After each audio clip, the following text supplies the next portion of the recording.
시원하게 속이 확 풀리고 흐렸던 시야가 막 쬐고 막 뭔가 내 안에서 희망이 꼬물꼬물꼬물 막 핵발전소 강남에 핵폐기장 용산에 외치고 싶습니다. 네. 기후 재앙을 심화시키는 노동을 저는 이제 거부하려고 합니다. 우리 아빠가 일하는 석탄화력발전소는 나빠요. 하지만 그 안에 아빠의 삶이 있으니 그 삶을 지켜주세요. 라는 좀 그렇게 가시나요?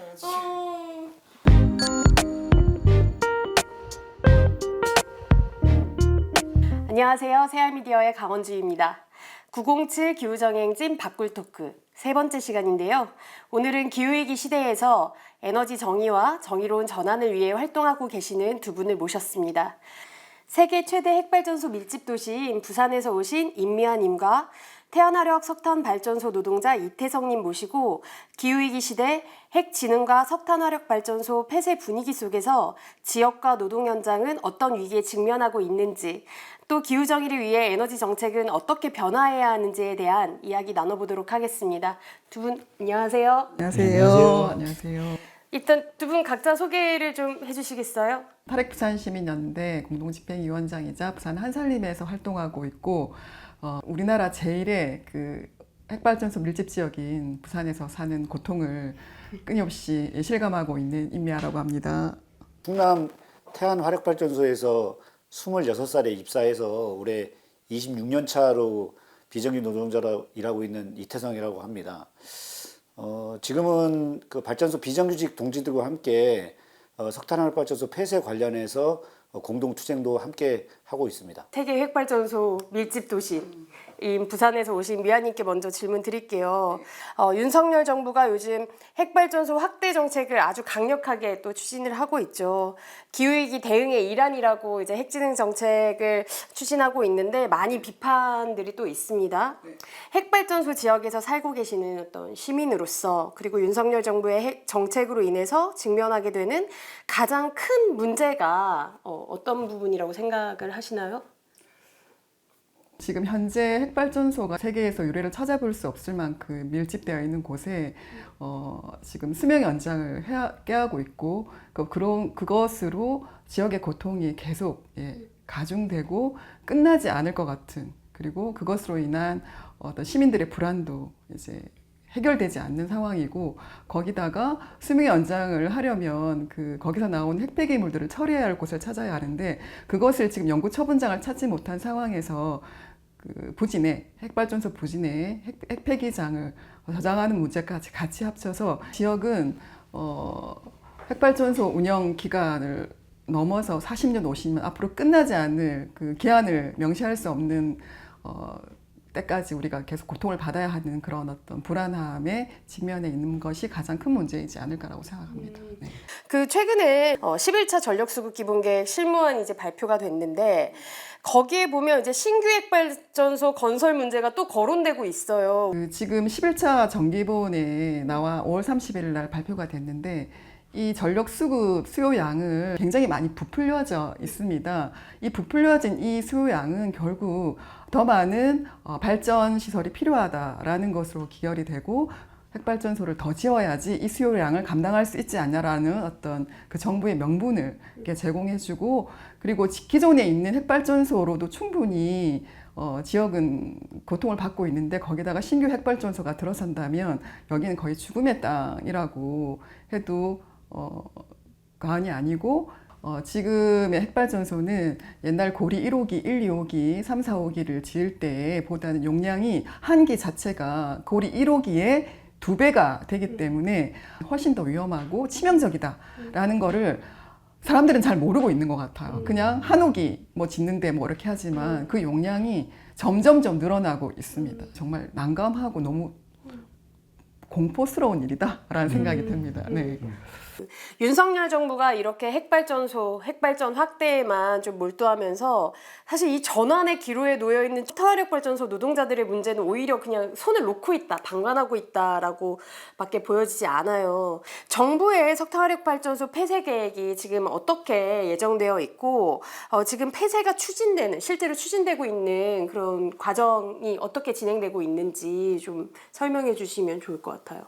우선 석탄화력발전소가 그 최근에 삼척에도 그 민간 석탄화력발전소가 생겼습니다. 포스코가 운영하는. 그래서 총 지금은 대략 한 60호기가 있습니다. 60기가 있고 36년까지 26개의 석탄화력발전소가 폐쇄가 됩니다. 굉장히 많은 석탄화력발전소가 폐쇄가 되죠. 경남과 충남에 밀집되어 있습니다. 석탄화력발전소는. 그래서 충남이 14호기, 그리고 경남이 10개 호기가 폐쇄가 되고요. 그 와중에 사실 많은 노동자들, 시민들의 피해가 예상되고 있고, 경제적 피해 금액으로는 대략 한 75조, 그리고 직접 노동자라고 하는 노동자들의 해고가 예상되는 인력이 대략 한 2만 5천 명, 그리고 그의 가족까지 따진다고 하면 한 10만 명 정도가 고용위기에 지금 처해 있다고 생각하고 있습니다.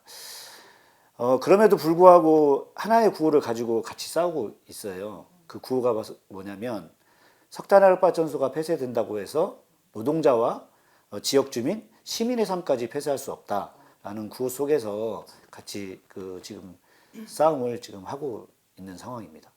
실제로 지역에서 그리고 노동자분들이 체감하고 있는 위기감 이런 것들은 어떤 게 있을까요?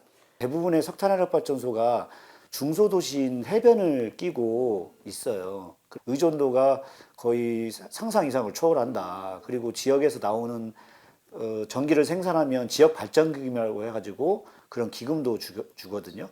그리고 소상공인 지원이라든지 아니면 거기서 또 일하는 많은 노동자들이 있고 지역 주민들하고 연계되는 것들이 많이 있기 때문에 30년 동안 운영됐던 발전소가 폐쇄된다고 했을 때 사람들이 멍한 생각을 하고 있죠. 진짜 폐쇄될까? 폐쇄되면은 그 대책은 무엇일까? 그리고 그 과정에서 우리는 얼마나 많은 피해를 볼까? 라는 목소리들이 이제 조금씩 나오고 있는 상황이거든요. 가장 먼저 폐쇄되는 발전소가 내년에 태안이 25년 12월 달에 폐쇄되거든요. 그리고 26년에 보령, 삼천포, 하동, 그리고 28년에 당진, 총 13호기가 폐쇄되기 때문에 앞으로 3년 안에 엄청나게 많은 발전소들이 폐쇄돼서 이 지역사회 피해라든지 아까 말씀드렸던 노동자들의 해고가 앞으로 3년 안에 엄청나게 다가올 것이다. 그런데 이거에 대한 인식들 이런 것들이 좀 많이 부족한 부분이 있어서 저희가 많은 것들을 지금 알리고 있는 그 운동들을 하고 있고, 오늘 이 자리도 그런 자리여서 좀 이야기할 수 있어서 좋은 것 같습니다. 사실 일반 시민분들, 대중들이 석탄화력발전소의 노동, 그 현장에 대한 어떤 시작, 그런 관심에 대한 시작은 김용균 노동자의 죽음을 통해서 많이들 아시게 되었던 게 아닌가 싶어요. 그래서 발전소에서 일하는 비정규직 노동자들이 겪고 있는 여러 가지 어려움들 어떤 게 있는지. 그 안에 있는 사람들이 다 정규직이고 굉장히 좋은 일자리에서 일한다고 생각을 하세요. 그런데 실제로 물론 좋은 일자리인 것은 분명한 사실이기도 합니다. 그럼에도 불구하고 아주 오래전부터 외주화됐다고 하는 이런 형태로 운영이 됐거든요. 이게 바로 민영화 형태이고, 그런 외주화된 노동을 하다 보니까 굉장히 많이 열악한 환경에 처해 있습니다. 예전 같은 경우는 김용균 노동자가 사망하기 전까지만 해도 마스크도 제가 제대로 지급받지 못해서 쓴 하루에 마스크를 보통 한 번 나갔다 오면은 저희가 한 3-4kg의 에리어를 점검하고 일을 하거든요. 그 마스크가 다 젖잖아요. 그러면 이게 숨이 안 쉬질 정도로 이렇게 마스크가 되는데, 이것을 다시 써야 되는, 다시 나갈 때는, 네네, 그만큼 예산이라든지 비용이라든지 굉장히 많은 어려움이 있었죠. 그리고 발전소의 이미 온도가 전기를 생산하는 곳이기 때문에 고온 다습합니다. 그래서 이미 그 일하는 현장 자체의 평균 온도가 40도 이상이 다 넘죠. 예, 작업장 안에가. 그리고 저희가 점검하는 구간 역시도 대략 한 명이 한 번 나갔을 때 점검하는 시간이 1시간 정도가 걸리거든요. 프레시라고 하는 조면 장치를 가지고 현장을 점검하고 응급 상황이 발생하는 데를 조치하는 것들을 하거든요. 회전체가 많이 있고 끼임이라든지 떨어짐, 그다음에 다양한 류의 산재들이 많이 발생할 수 있기 때문에 현장이 굉장히 그래서 힘든 3대 업종이라고 얘기하는 사업장이라고 저희는 분류를 하고 있고, 그리고 특히나 저희가 일하는 공간 자체가 외주화되다 보니까 안전에도 굉장히 취약했었고 2인 1조가 되지 않았죠. 그래서 김영규 노동자가 사실 옆에 누군가 있었다고 하면 죽지 않았을 텐데 누군가 옆에 있지 않았기 때문에 그렇게 컨베이어 벨트에 온몸이 찢겨나가는 고통을 받으면서 사망을 했거든요. 김영규 노동자가 저에게 준 것이 바로 생명을 지킬 수 있는 노동 현장이었어요. 그럼에도 불구하고 여전히 이제 외주화된 형태로 일을 하고 있습니다. 그러니까 내가 이렇게 너무 더운 날 일을 하면서 발생할 수 있는 여러 가지 안전의 문제들이 발생할 수 있잖아요. 네. 그랬을 그랬을 때 현장에서 바로바로 조치를 진행할 수 있는 여건이 되는지. 이 전기를 생산하는 공정이 24시간 동안 이루어지지 않습니까? 그래서 왜냐면 전기를 계속 생산해야 되니까, 그래야 발전사도 이익을 나고 그 이익을 난 걸 가지고 하청업체에 돈을 주기 때문에 우리도 이 설비를 멈추게 되면 그 피해가 결국은 모두에게 간다는 것들을 인지하고 있었기 때문에 쉽게 작업 중지권을 행사하기가 어려웠었어요. 그런데 지금 같은 경우에는 김영규 노동자 사망 사고 이후에 일정 부분 노동자가 작업 중지권을 행사할 수 있고, 특히나 지금같이 폭염, 혹서기에는 그 작업 자체를 제한하는 것들을 이미 노동조합이 요구하고 있고, 원청이든 하청사들도 이런 것들을 좀 요구할 수 있는 권한들이 일정 부분 생기다 보니까 어쨌든 안전을 최우선으로 하는 시스템을 좀 마련이 됐죠. 그럼에도 불구하고 그것이 전부 다 작동할 수 있는 환경은 아니기 때문에 어쨌든 노동조합의 적극적인 역할들도 필요한 부분이 있는 것 같습니다. 네. 그 정부가 또 혹은 지금 발전 사업자들이 석탄화력발전소 폐쇄로 인한 어떤 노동자들, 그리고 비정규직 노동자들에 대한 대책, 어떤 전환의 대책 이런 것들을 갖고 있나요? 있으면 좋겠습니다. 그런데 그 사람을 만들고 싶지는 않습니다. 예, 윤석열 정부와 함께 만들고 싶지 않은 것이 저희들의 생각이고, 왜 그러냐면은 이미 모든 것들을 다 자본, 그리고 민영화, 그리고 핵을 확산하는 정책들, 이런 것들로 지금 다 귀결하고 있지 않습니까? 그래서 제가 보기에는 오히려 대책을 안 만드는 게 좋을 것 같아요. 윤석열 정부는 아무것도 좀 제발 좀 하지 말았으면 좋겠다. 예, 오히려 시민들과 노동조합, 그다음에 많은 기후를 걱정하시는 우리 국민들과 함께 제대로 된 정책을 좀 한번 만들어 봤으면 좋겠다. 석탄 발전소는 폐쇄를 하는데 삼척에는 민자 석탄 맞습니다. 발전소를 맞습니다. 만든단 말이에요. 네. 저는 처음에 이해가 잘 안 됐던 네, 거예요. 네. 왜 석탄 발전소를 지금 다 폐쇄를 한다 하는 이 와중에 민자 석탄 발전소를 짓는 건 이 이유배반적인 건 맞습니다. 도대체 뭔가가 이해가 잘 안 돼서 네.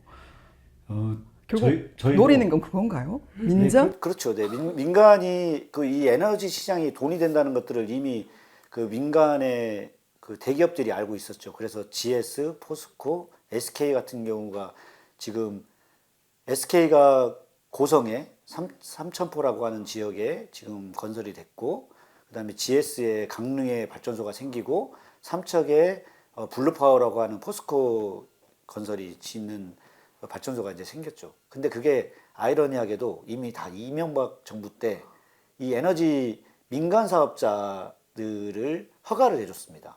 그래서 이 허가권을 돈 주고 사고 팔고 하는 경우도 있었거든요. 예.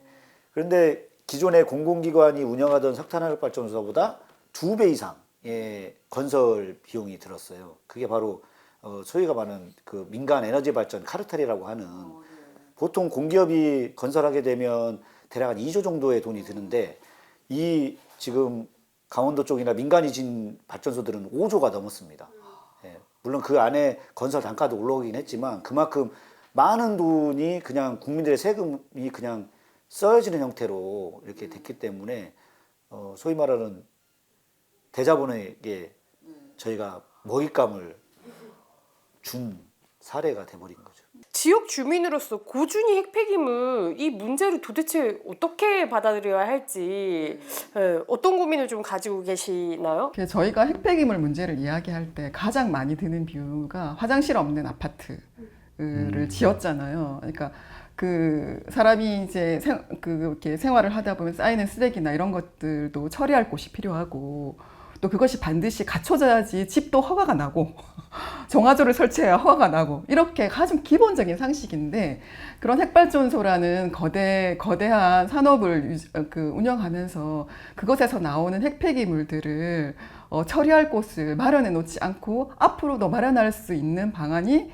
없어 보입니다. 고준위 핵폐기물 문제에 대한 어떠한 대안도 없으면서 계속 수명 연장과 신규 핵발전소 건설을 지금 운운하는 것이 그냥 지나가는 사람에게 물어봐도 이거는 앞뒤가 이해가 안 되는 굉장히 이율배반적인 모순적인 그런 말이라는 생각이 들고 고리 같은 경우에는 부진의 저장시설 설치를 지금 한수원이 계획했었고 지금 연구 처분장을 찾지 못한 상황에서 중간 저장 시설이 분명한 이 지금 부진의 저장 시설은 저희는 절대 안 된다라고 얘기를 하고 있고 이는 핵발전소 운영으로 인한 고통도 있는데 거기다가 더 가중이 되는 거고요.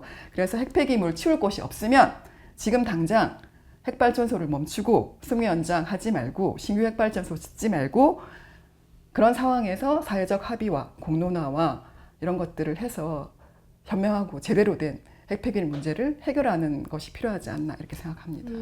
그런 후에도 불구하고 이 한국 사회에 이제 발전소 지역이 아닌 분들은 또 이런 상황에 대해서 잘 모르고 계시고 미화님이 이제 핵발전소가 있는 도시의 시민으로서 탈핵운동도 함께 하고 계시는데 핵발전이라는 그 어떤 산업 이게 가지고 있는 가장 큰 근본적인 문제 어떤 것들이 있다고 생각하세요?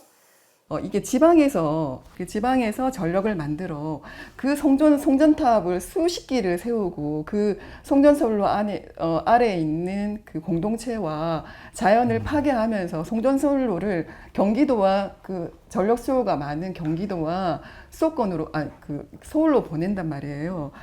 이렇게 하면서 왜 이 지역은 계속적으로 한 지역은 계속 이런 불평등을 감내해야 하고 계속 고통을 감내해야 하는가? 이건 너무 불평등하다. 이런 에너지를 쓰는 것이 불편해야 된다고 생각을 하거든요. 전기를 쓰시는 분들이 이 에너지가 어떻게 왔는지를 알면 전 편히 쓸 수 없다고 생각했고 그걸 안 순간부터 저는 되게 편하지 않았어요.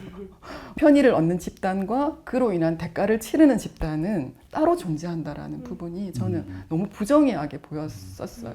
올해 기후정의행진이 그런 의미에서 강남에서 진행이 되는 정말 많은 전기를 소비하는 도시이잖아요. 강남이라는 곳이. 거기서 이 에너지 정의와 정의로운 전환에 대한 목소리를 크게 외쳐봐야겠네요. 네.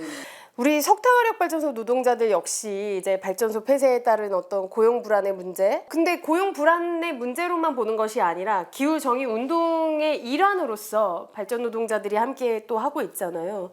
그 부분들에 대해서 조금 더 설명해 주시면 좋을 것 같아요. 얼마 전에 그 KBS의 한 그 환경을 걱정하는 기자가 3일 동안 이 발전소 관련된 문제와 정의로운 전환이 왜 필요한지에 대한 것들을 그 많은 인터뷰를 제가 같이 동행하면서 느꼈던 게 뭐냐면 한 그 피해 지역인 발전소가 만들어진 태안의 그 경로당을 한번 갔었는데 그 경로당에서 한 어르신께서 그렇게 말씀을 하세요. 내가 여기서 80년을 살았는데 처음에 석탄화력 발전소 생겼다고 했을 때 지역에서 큰 반대가 없었다. 오히려 여기에서 오면 뭐 우리 아이들도 취직시켜주고 많이 그 지원금도 주니까 어마어마한 혜택이 있을 거다라고 했는데 지금 폐쇄돼서 이제 30년이 다가와서 폐쇄될 시점에서 돌이켜 보니 주변에 많은 사람들이 암으로 죽고 그리고 맨날 나쁜 공기 마시고 그리고 이제는 죽을 날만 기다리고 있다 라고 말씀을 하셨거든요. 그렇게 좋은 거면 서울에다 만들지 왜 그 수도권에다 만들지 왜 이곳에 만들었겠냐. 그래서 위험은 가장 힘들고 더럽고 이런 것들은 모두 외부화된다. 그리고 가장 약한 고리는 아래로 갈 수밖에 없는 거다. 대도시에 핵발전소 서울 한복판에 핵발전소 짓고 석탄화력 발전소 짓는다고 하면 그 전기 다 수도권에서 쓸 수 있을 거 아니에요. 근데 반대하지 않습니까? 모든 사람들. 이 피해는 결국 가장 아래에 위치해 있고 힘없는 자들로 계속 몰릴 수밖에 없다. 이 구조를 깨야 된다라는 것들이 운동 진영에서 좀 있었으면 좋을 것 같고요. 9.24 한 3년 전인가요? 3년이가 9.24 2022년도 22년도에 9.24 행동을 이제 갔잖아요. 저는 그때 많은 발전소 현장의 비정규 노동자들이 와 이렇게 재미나게 정말 우리의 목소리를 자유분방하게 낼 수 있구나라는 경험을 했을 때 집회 가서 그렇게 억지로 가자고 막 손 끌고 가도 안 오는 사람들이 그 한 번 22년도에 9.24를 경험하고 9.23에도 가고 예. 이번 907에도 많은 발전소의 비정규 노동자들이 함께 싸울 것인데요. 그런 경험들이 있었던 것 같아요. 이 기후만큼은 그리고 에너지만큼은 노동자의 힘으로는 역부족이다.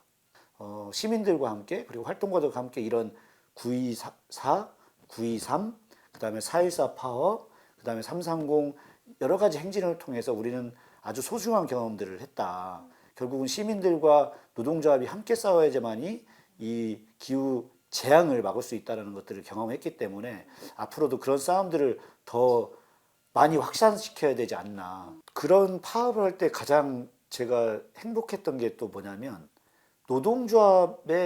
노동자만 참여하는 행진이 아니에요.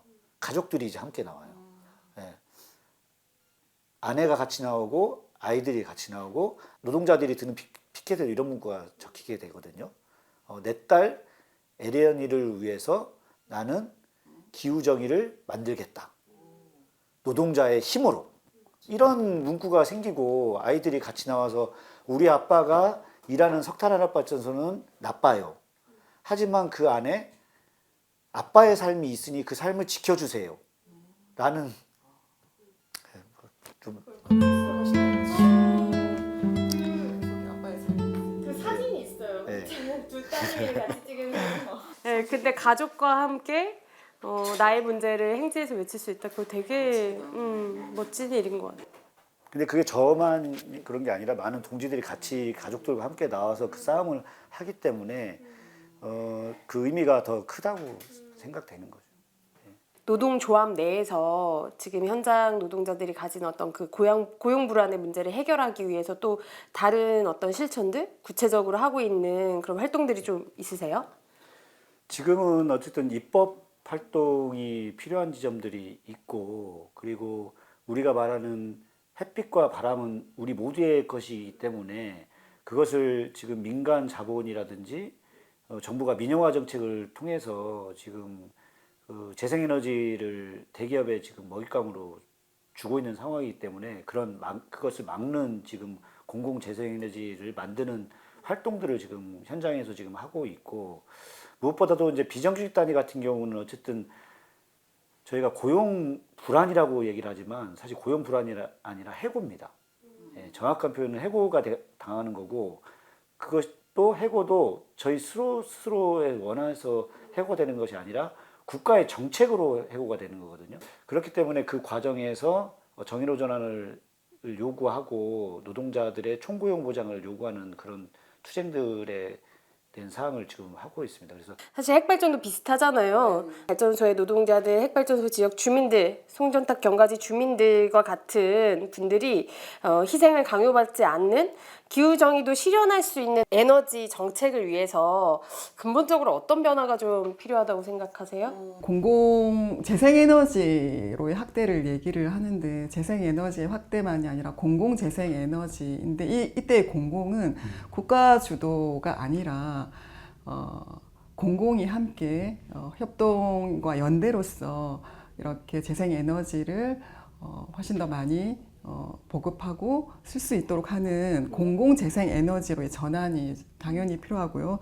그다음에 국가가 지금 이걸 독점하고 있으니 그 투명성이 보장되지 않잖아요. 어떻게 뭐 11자 정기본도 역시 전력 수요량을 이렇게 잡았다고 하는데 그것의 기준이 정확하게 밝혀지지 않았고 국가가 정하면 따라라 이러고 있는 거잖아요. 투명성이 보장되지 않았기 때문에 모두의 어떤 권익과 모두에게 영향을 미치는 에너지 정책은 무엇보다 투명해야 된다고 생각하고 민주화돼야 된다고 생각하고요. 그래서 국가의 일방적이고 폐쇄적인 주도가 아니라 사회적 합의와 공론화를 통해서 누구도 소외되지 않고 누구도 배척당하지 않고 누구도 혐오당하지 않으면서 하는 모두에게 이루은 에너지 정책을 펴야 된다고 생각하고 전 펼 수 있다고 생각하거든요. 네.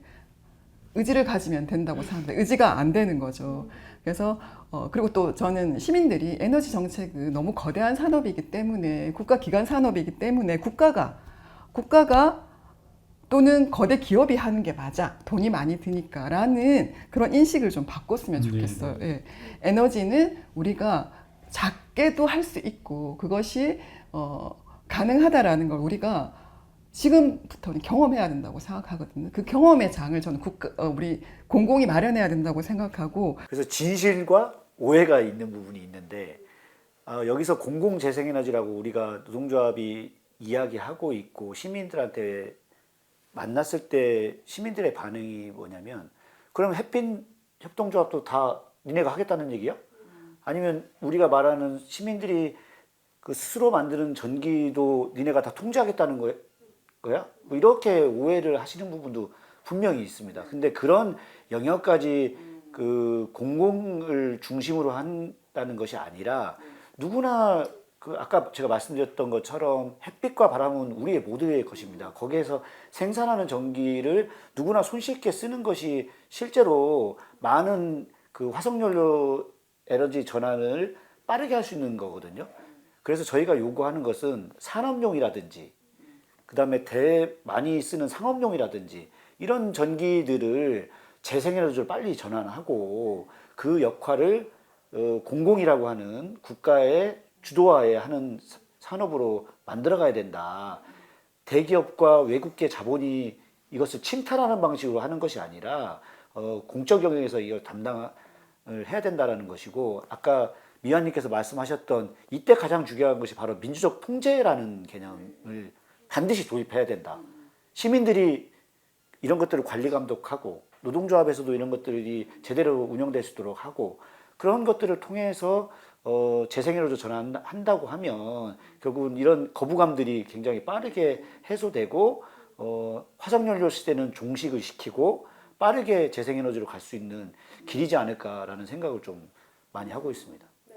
기후위기 최전선의 당사자, 지역 주민으로서의 당사자이시기도 하고 또 노동자로서의 당사자이시기도 한데 두 분 모두에게 이제 드리는 질문인데 현장에서 함께하고 있는 탈핵운동의 동료 그리고 현장에서 함께하고 있는 노동자 동료 그리고 또 시민들에게 좀 우리의 문제를 이렇게 이야기하신다면 어떤 말씀 좀 해보시고 싶으세요? 저는 몇 가지가 있는데 첫 번째는 누구나 다 아시듯이 체르노빌과 후쿠시마 사고를 잊지 않으셨으면 좋겠고요. 그것의 교훈을 잊지 않으셨으면 좋겠다는 생각이 들고 그리고 정부가 또 수많은 돈을 들여서 홍보하고 있듯이 핵발전소가 탄소를 배출하지 않는 기후위기의 대안이다라는 거짓 선동에 선동되고 유혹되지 않으셔야 된다라는 말씀을 드리고 그리고 계속 제가 얘기했듯이 핵발전이 지역의 고통을 계속 이제 가중시키면서 40년 넘게 지금 발전을 했잖아요. 이 지역의 고통을 외면하지 말고 그 희생과 고통을 통해서 내가 지금 편리하게 전기를 쓴다. 그리고 그것으로 인한 핵폐기의 문제도 내가 함께 책임을 지겠다라는 그런 어떤 생각이 필요할 거고요. 그리고 특정 지역을 제가 좀 지목하는 것 같지만 서울과 가장 전력기를 많이 쓰는 그리고 그 가장 먼 거리에서 송전선과 송전탑을 통해서 전기를 끌어오는 서울과 경기도는 우리는 과연 무엇을 할 수 있을지 고민하고 실천하는 방법을 생각해 보시면 좋겠다라는 말씀을 꼭 드리고 싶습니다. 네. 태성님. 석탄 핵발전소가 폐쇄된다고 해서 노동자 지역 주민의 삶까지 폐쇄할 수 없다라는 구호가 있습니다. 그 구호 속에 담긴 것은 바로 우리가 피해자라는 생각들을 많이 하고 있는 것 같습니다. 저는 이제 피해자가 되려 하지 않습니다. 오히려 주체로 반드시 서서 이제 싸움을 시작하려고 합니다. 그래서 이번 907 기후정의의 저의 구호는 이건데요. 무엇이냐면 바로 기후 재앙을 심화시키는 노동을 저는 이제 거부하려고 합니다. 그리고 우리가 소위 말하는 에너지의 민주적인 통제를 통해서 공공성이 강화되고 그 과정에서 재생에너지가 누구나 손쉽게 사용할 수 있는 에너지로서의 역할을 하는 그런 노동자로 좀 살아가고 싶습니다. 물론 그게 쉽지 않을 겁니다. 왜냐하면 우리 앞에는 윤석열이 있지 않습니까? 네, 그리고 소위 말하는 에너지 대자본들이 존재하고 있는 상황이기 때문에 그들을 이기는 싸움들을 과연 누가 할 수 있을까요? 그들을 이 섰던 자리에 우리 시민과 노동자의 힘으로 선다고 하면 우리는 반드시 핵과 석탄화력 발전소가 아닌 깨끗한 재생에너지로 만들 수 있는 역할을 충분히 할 수 있을 거라 믿습니다. 함께 해주십시오. 기후정의 행진이 미아님한테 어떤 의미를 좀 가지는지, 그리고 올해 기후정의 행진은 어떤 마음으로 좀 참여를 생각하고 계시는지. 일단 첫 해 때 되게 문화적 충격을 받았습니다. 각자의 다양한 요구사항을 든 이 개성 넘치는 자유로운 피켓 또 되게 흥미로웠고, 그다음에 흥겨운 음악, 뭔가 집회가 아니라 페스티벌에 온 느낌이 들었어요. 그래서 이 기후 정의의 요구가 이렇게 스펙트럼이 넓구나. 뭐 제식, 그다음에 자기가 동물권부터 시작해서 거기에 젠더 문제까지. 예, 그래서 이 기후 위기란 이 어떤 불안과 파국 속에 놓여진 사람들의 결이 이렇게 섬세하고 투명하구나라는 걸 좀 느꼈어요. 그래서 이 위기를 만든, 그리고 또 하나는 그렇게 좀 가벼움을 느낌과 동시에 또 하나의 무거움은 뭐냐면, 이 위기를 만든 주범이 전 세계 거대 자본과 우리나라 대기업과 일부 부유층임을 분명히 밝힌 자리였고, 예, 그런 부분들, 시스템을 바꾸지 않으면, 세상을 바꾸지 않으면 안 된다라는 얘기가 너무 시원하게 속이 확 풀리고, 흐렸던 시야가 막 트이고 막 뭔가 내 안에서 희망이 꼬물꼬물꼬물 막 꿈틀대는 그런 경험을 좀 했었습니다. 근데 이번에는 강남에서 한다고 합니다. 기업이 전기를 제일 많이 쓰는 자본의 심장 강남에서. 그래서 전 이렇게 외치고 싶어요. 내가 편리하게 쓰는 전기가 어디서 어떻게 오는지 아십니까? 핵발전소와 핵폐기장으로 고통받는 사람들은 이 나라 국민이 아닙니까? 그 누구도 가지면 안 되는 거죠. 핵폐기장, 핵발전소 없어져야 됩니다. 그래도 전기를 쓰는 만큼의 책임을 져야 된다라는 어떤 것의 비유적 표현으로 핵발전소, 강남에 핵폐기장, 용산에 이런 더 이상의 지역의 희생과 고통을 당연하게 생각하지 마시라. 책임지지 않을 거면 쓰지도 마시라고 하는 과격하고 분명한 메시지를 좀 얘기를 외치고 싶습니다. 네. 다음 주에 깃발을 만드시는데 핵발전소, 핵폐기장, 초고압 송전탑, 강남 유치운동본부 깃발을 만드신다는 네, 그런 이야기를 좀 들은 바가 있습니다. 네, 오늘 우리 핵발전소 지역 그리고 석탄화력발전소 지역에서 주민이자 또 노동자로서 또 활동가로서 정말 에너지 정의, 기후 정의 실현을 위해서 활동하시는 두 분 너무 소중하고 귀한 이야기 잘 들었습니다. 907 기후 정의 행진에서 또 뵙도록 하겠습니다.